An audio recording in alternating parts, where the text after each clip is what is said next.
इंसाफ करो, हमारी मांगे पूरी करो। आरएनबी डिपार्टमेंट होश में आओ, आरएनबी डिपार्टमेंट होश में आओ, आरएनबी डिपार्टमेंट होश में आओ। इस वक्त हमारी मौजूदगी रेस्ट कोलबल में है। हम इस वक्त बिल्कुल पहुंच चुके हैं यहाँ पर। यहाँ के लोगों ने रोदाद लगाई है यहाँ की एडमिनिस्ट्रेशन के खिलाफ और यहाँ के रिप्रेजेंटेटिव्स के खिलाफ। इनका कहना है कि 2014 में हमने ये इस रोड के लिए जो एक 2.5 किलोमीटर का एक स्ट्रेच है जो लगरीपोरा से स्टार्ट होकर रेस्ट कोलबल सईद पाथरी में एंड होता है।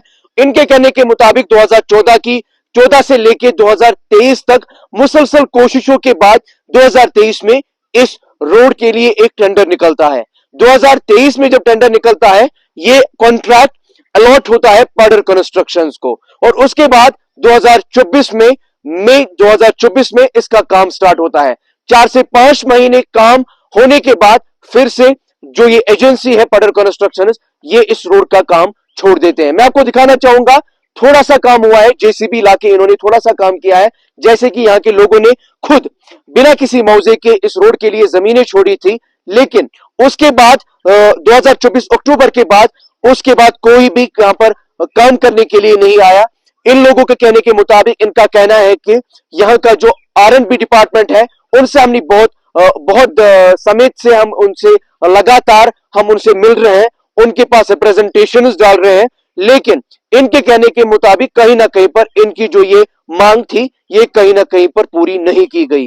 और इन लोगों का कहना है कि यहाँ के जो पब्लिक रिप्रेजेंटेटिव है एमएलए पहलगाम में उनसे भी हमने बहुत बार बात करनी चाहिए। यहाँ के जो डीडीसी चेयरमैन है लोगों का कहना है कि हमने उनसे भी बात की और इनका साथ साथ ये भी कहना है कि डीडीसी चेयरमैन ने इस रोड को अलॉट करने में बहुत मदद की थी। लेकिन 2023 अक्टूबर के बाद 2024 अक्टूबर के बाद कहीं ना कहीं पर यहाँ का जो ये निजाम है ये इसी तरह से बैठा है और 1 साल होने को आया है, कोई भी काम ऑन ग्राउंड इनको नहीं दिख रहा है।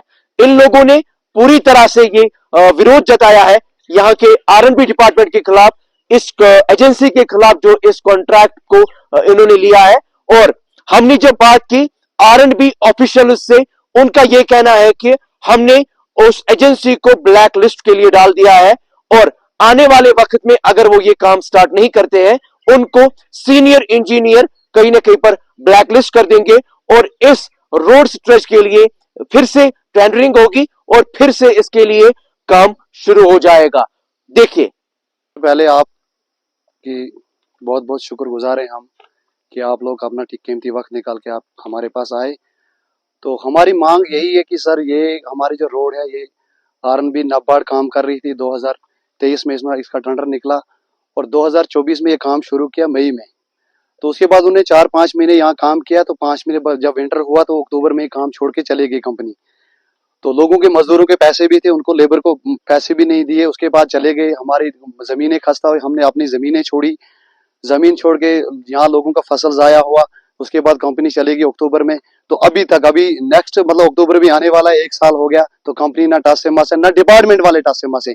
तो हम सेंट्रल गवर्नमेंट से और मौजूदा सरकार जो जम्मू कश्मीर की है एनसी सरकार, उनसे भी गुजारिश करते हैं, खासकर एलजी मनोज सिन्हा साहब से, कि हम गरीब पसमंदा लोग हैं, हम हमेशा के लिए मतलब नजरअंदाज किए जाते हैं। तो हम रिक्वेस्ट गवर्नर साहब से हम गुजारिश करना चाहते हैं कि हमारे साथ नाइंसाफी हो रही है, बार बार हम नाइंसाफी के शिकार हो रहे हैं सर।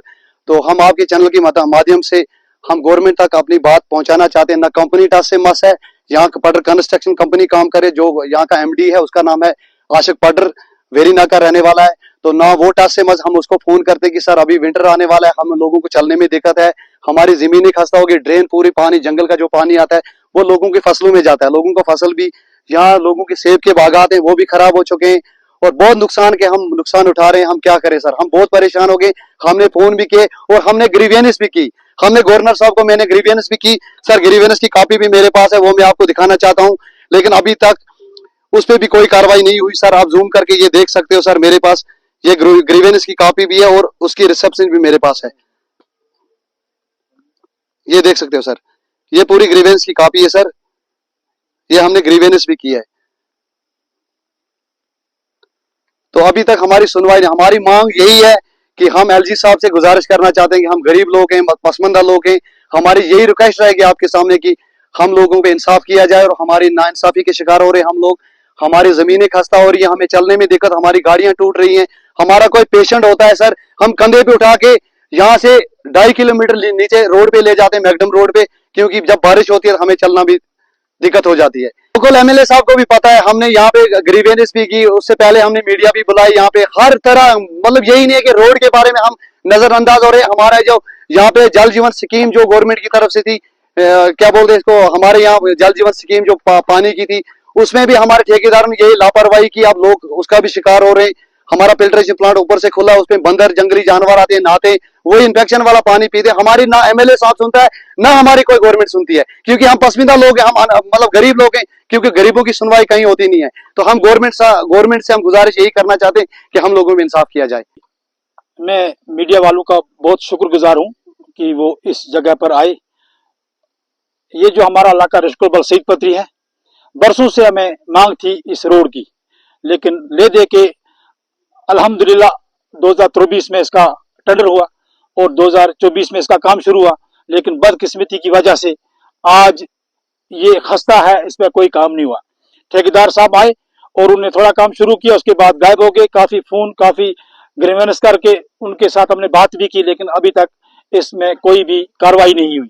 तो मैं गुजारिश करता हूं ऑनरेबल एमएलए साहब अल्ताफ साहब से और हमारे डीडीसी चेयरमैन मोहम्मद यूसुफ गोरसी साहब, जिनका हाथ इसमें बहुत अच्छा रहा था, तो जिनके जरिए ये काम हुआ था, तो मैं उनसे गुजारिश करना चाहता हूं कि अल्लाह के वास्ते इस पे ध्यान दें, ताकि इस पे आइंदा और भी ये काम शुरू होता, क्योंकि लोगों ने जमीनें छोड़ी, लोगों का नुकसान हुआ, लेकिन इस काम की भरपूर कार्रवाई नहीं हुई।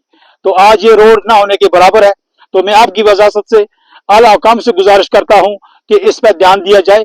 अगर वो ठेकेदार काम कर रहा है तो ठीक, नहीं है तो उसकी वो टेंडर वो ब्लैक लिस्ट में डाल के तो नई किसी और को टेंडर दी जाए, ताकि लोगों की मुश्किलात का हजाला हो जाए। मैं बहुत बार उनसे भी रिक्वेस्ट की थी, तो उन्होंने कहा था कि हमें, उन्होंने अश्योर दिया था कि इस काम को हम शुरू करवाएंगे, लेकिन अभी तक नहीं हुआ। तो मैं आपकी वजह से फिर एक बार उनसे गुजारिश करना चाहता हूँ कि इस यहाँ थोड़ा ध्यान दें एमएलए साहब से, तो और ये इस पर ध्यान दे थोड़ा, ताकि उनके हाथ में ही है, तो वो जब चाहें तो ये बड़ा मसला उनके पास नहीं है।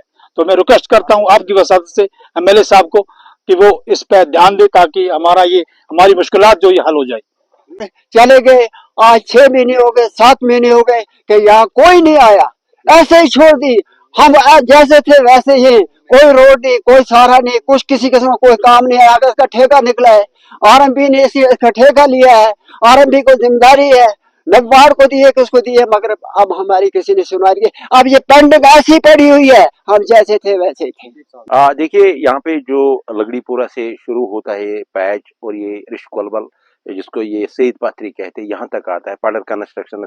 इसमें जो एग्जीक्यूटिंग एजेंसी है वो है पीडब्ल्यूडी, और जो काम करने वाली ऑर्गेनाइजेशन या एजेंसी है वो पाडर कंस्ट्रक्शन है। कहीं ना कहीं पे वो नाकाम हो चुकी है। इन लोगों ने मेरे साथ पहले भी राब्ता किया था, और मैंने उसी वक्त जो है आरएनबी पहलगाम से बात की थी, पीडब्ल्यूडी से बात की थी। इनके और भी इस तरह का और एक रोड है ग्रेटनाड़ का, जो लिद्रू के मुकाम पे है, उस तरह वहां पे भी यही हालात है। और यहाँ पे मैं बात करूं, ये 2 किलोमीटर या 2.5 किलोमीटर का पैच है, इसमें करोड़ों रुपया है। अगर हम ये देखेंगे कि ये कॉन्ट्रैक्टर्स या ये जो कंपनीज होते हैं, ये पैसे कॉन्ट्रैक्ट लेते हैं और उसके बाद अपना जो सॉफ्ट इनका काम होता है वो करते हैं, लेकिन जो हार्ड इसमें पोर्शन होता है, जो सख्त हिस्सा होता है, वो ये छोड़ के भाग जाते हैं। और इसमें मैं ये कहना चाहूंगा कि जो एग्जीक्यूटिंग एजेंसी होती है, जो आपकी पीडब्ल्यूडी की मैं बात करूं, वो भी इनके खिलाफ सख्त कार्रवाई नहीं करते। वो बोलते हमने किया, मैंने खुद देखा, इनने इसके लिए भी नोटिस निकाले, पीडब्ल्यूडी पहलगाम ने, इनने ग्रेटनाड़ के लिए भी नोटिस निकाले, लेकिन जब जमीन पे हम कहते हैं कुछ नहीं होता। मैं एक चीज यहाँ पे बताना चाहता हूँ, ये गरीब, पसमानदा और दूर दराज एरियाज में रहने वाले लोग हैं, इनके साथ इंसाफ होना चाहिए। अगर यहाँ पे करोड़ों रुपया इनका यहाँ पे इस रोड के लिए खर्च किया जाता है, इसमें दीवार या कुछ चीजें बन गई, ड्रेनेज खोदे गए, छोड़ दिया गया, इनने खुद कहा कि हमने हलशीरी की, इनने खुद कहा कि हमने जमीन अपना छोड़ा, क्योंकि इनने कोई कंपनसेशन भी जमीन में नहीं लिया। लेकिन जब सरकार की बात आती है, पहले उनको कंपनसेशन देना था, वो भी नहीं दिया, लेकिन कंपनसेशन छोड़ के जो है इनका जो यहाँ पे काम था वो भी नहीं कर पाते। मैं यहाँ पे एक हसरत की बात करूं, मैं अगर यहाँ से हम जो स्टोन थ्रोइंग हम जिसको कहते हैं कि एमएलए साहब इसी विसिनिटी में रहते हैं, उसके बुलंद बांग दावे है, लेकिन अनफॉर्चुनेट है कि जब हम जमीन पे देखते हैं कि काम उसका नहीं हो रहा उस तरह से।